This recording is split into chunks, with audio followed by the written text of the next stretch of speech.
The Trump administration is making a big gamble in Iran, and Beijing holds a trump card in the form of the so-called rare earth elements. Cutting them off could cause a major problem for the United States and Taiwan. The only question is whether Xi will try a squeeze play. Zooming out, if we think about the broader world at war and what has concerned Pentagon planners for decades now, it is the Indo Pacific. And specifically, one day Beijing will try to invade Taiwan, causing an economic spiral that will make the current problems from the Iran war look silly by comparison. Yes, welcome to the 21st century, where 20% of crude oil exits the Strait of Hormuz, but something like 60% of semiconductors and 95% of top-of-the-line semiconductors come from Taiwan. The main concern that we often discuss, and what would make the world at war truly turn into World War III, is a coordinated operation from the limitless friendship between Moscow and Beijing, the former invading Eastern Europe and the latter crossing the Taiwan Strait. That would put significant strain on the United States, which most likely would be under a new president by that point, and has significant economic interests in both regions. The prospects on Europe's side of things tend to look better in both the short and medium run. Short run, Russia's self-created distraction in Ukraine would prevent the Kremlin from mobilizing enough forces, at least not without conscripting an army for a second front, which would be quite the political risk. Medium run, so long as European NATO allies meet their pledge to spend 5% of GDP on defense, the continent will have enough strength to stop Russian troops on its own. Contributions from the United States would only help make the process go more smoothly. On the other hand, the prospects look concerning in the Indo Pacific, also in both the short and medium run. In the medium run, Beijing will have built enough landing craft to make a serious invasion of Taiwan feasible. In the short run, the United States Navy is showing that it cannot magically snap its fingers and take control over a strait overnight. Yes, it is worth noting that no other navy could even come close to trying what the United States is trying in Iran. It is also worth noting that there is a major difference in trying to compel a regime to leave power by bombing the corresponding country, versus trying to reverse an amphibious invasion by doing the same. Either way, putting naval power into practice is not easy. Yet this concern is part of the gamble that may have led to the Iran war starting in the first place. Should the PRC try to invade Taiwan, Iran may have felt the same sort of opportunistic pressure to take action in the Middle East, while the US Navy was handcuffed to the Indo-Pacific region. Back in the Indo-Pacific, thanks again to the absence of landing craft, the United States is not worried about the immediate future. Assuming the intelligence estimates are correct, Beijing will have to wait until at least 2027 before the landing craft issue is gone. Thus, if the United States eliminated Iran from the board in 2026, Beijing could only sit back and watch. Then the US Navy would not have to worry about being split between two fronts later, and maybe that would deter Beijing from invading Taiwan in the first place. Of course, to successfully run that gambit, the United States would have to thread two needles. First, you would need some type of victory in Iran. Second, you would have to recover in time to meet any challenge in the Indo-Pacific. Let's take those two challenges in temporal order. Politically, the war has been a disaster for the Trump administration from the beginning. It had the least popular start of a war in American polling history. There was no discernible rally round the flag effect, and all of that was before gas prices in the United States surged. Oh, and that is just on the domestic end. Never mind how international partners from outside the Middle East feel about it. It is also remarkable how this has gotten worse over time. When the war started, 38% of Americans believed that the Trump administration had clearly explained US goals in Iran. Now, you would think that the Iran war being the dominant news story for the last 3+ weeks, there would be more clarity here. Yet that number has dropped to 32%, reflecting the inconsistent narrative that the Trump administration has promoted over that period. However, if we restrict focus to the purely military side of things, the situation is more of a mixed bag. There has been a clear degradation in Iran's arms, especially on the ballistic missile and drone side of things.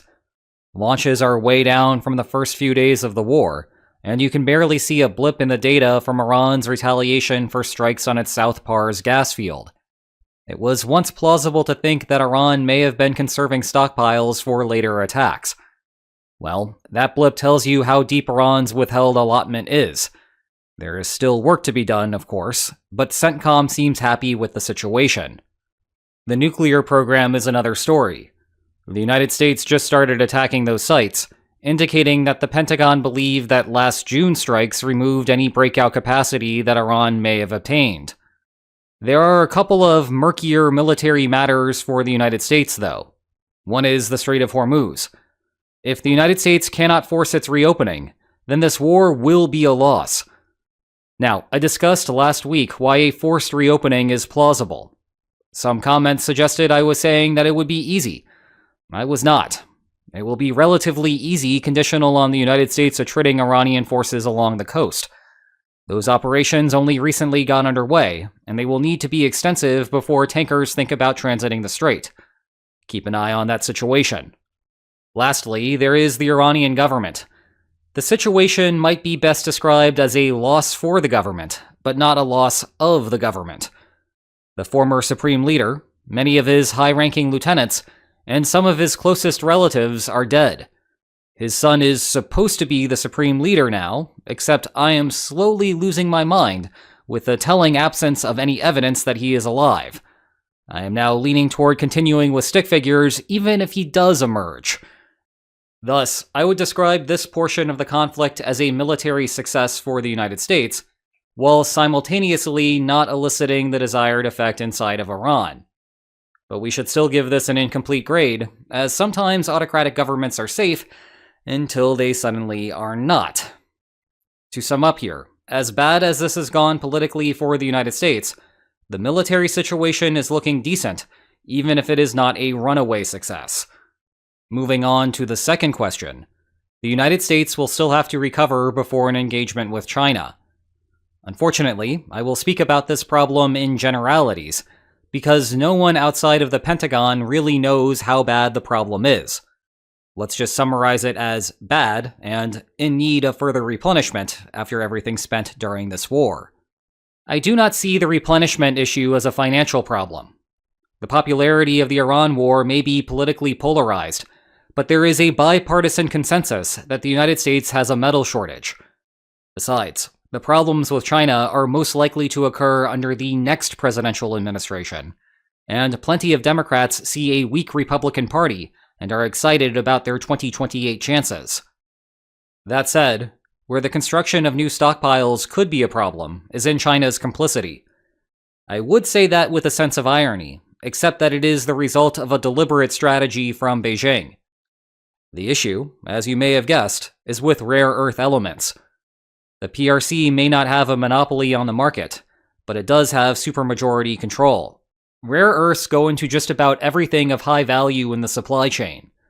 As of about a decade ago, the rare earth market was worth around $9 billion, but products that they went into were worth $7 trillion.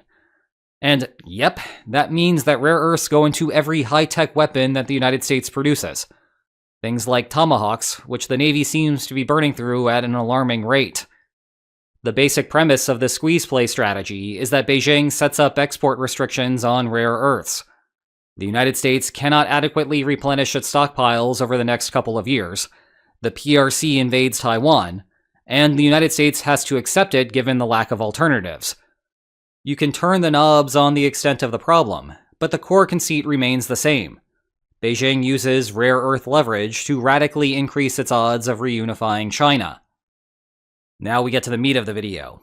Would this actually work, and would Beijing even try? To be clear, rare earth production is not a matter of latent capacity. It is a matter of presentability. Once upon a time, the United States was the dominant actor in the rare earth trade. Rare earths, as you have probably heard 1,000 times before, are not actually all that rare. They exist in trace amounts all over the world. What makes them rare in a practical sense is the economics. You have to operate huge mines and oversee a disgusting refinement process to actually harvest anything useful. Through the 1980s, the United States was the country willing to jump through those hoops. Mines like California's Mountain Pass gave the United States a market share in the 30s. Then two things happened. One, Washington passed environmental regulations to clamp down on that aforementioned disgusting refinement process, increasing the cost of domestic production. And two, China entered the market. This was both an economic and strategic decision. On the economic side, Beijing was not exactly concerned about the environmental externalities. This would allow China to undercut the other producers. If successful, other countries would entirely shut down their operations. That would then give China a strategic advantage. Rare earths would be its equivalent of the Middle East oil, or, later, Taiwan semiconductors. If everyone became dependent on Chinese production, then Beijing could leverage the threat of supply cuts to extract political concessions. And that is basically what happened. China steadily grew its market share. The Mountain Pass mine and others closed in the United States. By 2010, 97% of production was in the People's Republic. But then came the first true political test, the rare earth crisis of 2010 to 2012. No, this was not a 5-issue story arc from your favorite comic book series. Rather, on September 7th, 2010, a Chinese boat, that is the blue one on your screen, was operating outside of the designated fishing waters near the disputed Senkaku Islands. The Japanese Coast Guard intervened, leading to the high-speed chase that you are now watching. During the ensuing pursuit, the Chinese boat collided with multiple Coast Guard patrol ships. Ultimately, Japan caught up with the offending boat and arrested everyone on board. Beijing was not pleased, and the coercive tool that China turned to was to restrict exports of rare earths to Japan. This coincided with China raising export duties and scaling back its production by about 20%. Prices for rare earths surged to levels 10 times higher than just a year earlier. The response in the West primarily came from Japan, Australia, and the United States. Japan, looking to secure rare earth access forever, invested in Australia's Lynas Corporation. The Mountain Weld mine opened the following year, and Australia became a significant player in the rare earths game for the first time. The United States also got serious about returning to the market. Today, China's market share has dropped to only about 60% of production, though, notably, the country still holds 90% of the processing industry. China did eventually secure the release of the boat's crew, but it may have had the domino effect of harming the country's long-term coercive capacity. And indeed, the question turns back to whether China would even try the squeeze play. It would certainly break from China's standard policy. Just make money and do not rock the boat. The United States and China are world competitors, but their relationship is nothing like the Cold War. Summits between the two leaders are commonplace. They do not completely break the news cycle like a simple meeting in Iceland between Reagan and Gorbachev once did. The downside risk to China is a significant economic downswing. The White House would not simply accept a rare earth export ban. It undoubtedly would fire back with a tariff package to play tit for tat.